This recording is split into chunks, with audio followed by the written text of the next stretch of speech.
Sebastian Bach is now saying that he comes back to reunite with Skid Row, that they will all definitely make some good music. This is the Rock and Roll Weatherman. My name is Sean Morrison, and yes, Sebastian Bach cannot get over the fact that Skid Row does not want him in the band. He's still doing this. It's never going to end. Like I said before, he's getting worse than Dennis DeYoung wanting a reunion with Styx. They fired you 30 years ago.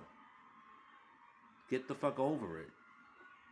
Fine, you're making new music, performing the songs here and there, and you're performing songs from the first two Skid Row albums. I mean, enough's enough already. So, bitch, and it's like, who? Nobody.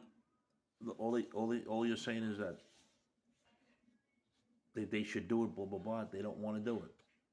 So he did an interview with Peter Kerr of Rock Daydream Nation, and he was asked if he thinks personal conflict between band members is good for creating music, and he said, well, to an extent, music has a life of its own, and as human beings, we're so passionate about music that it causes musicians to argue about the music because we all want to be the best so we can be. We want to think of how we do that, so you get a lot of butting heads. And then he said, like, David Lee Roth rehaling him with Rage Bowling, and he says he thinks he knows how to do it best, and so does he. He said part of it that we're stronger together than apart, or at least we were, maybe not now. Then he starts laughing about it.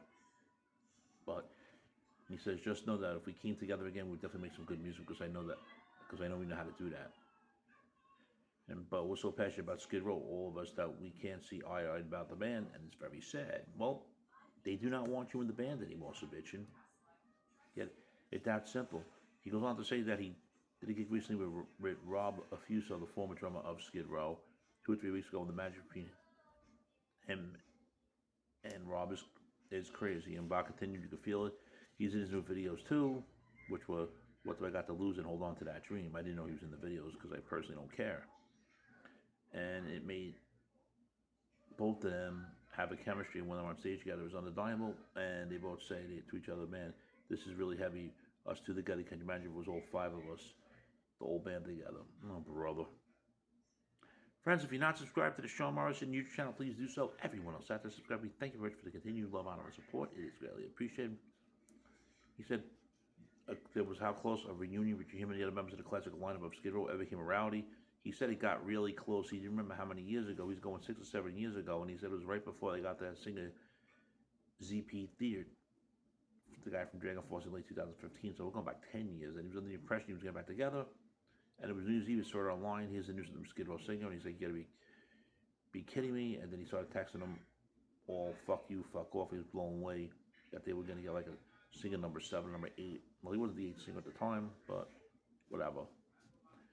Unfortunately, Sebastian Bach is going to continue to bitch that he's not a member of Skid Row.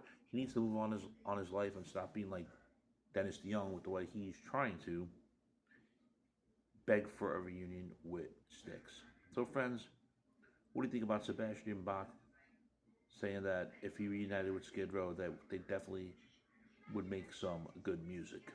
Your thoughts, friends? Shame, shame, shame.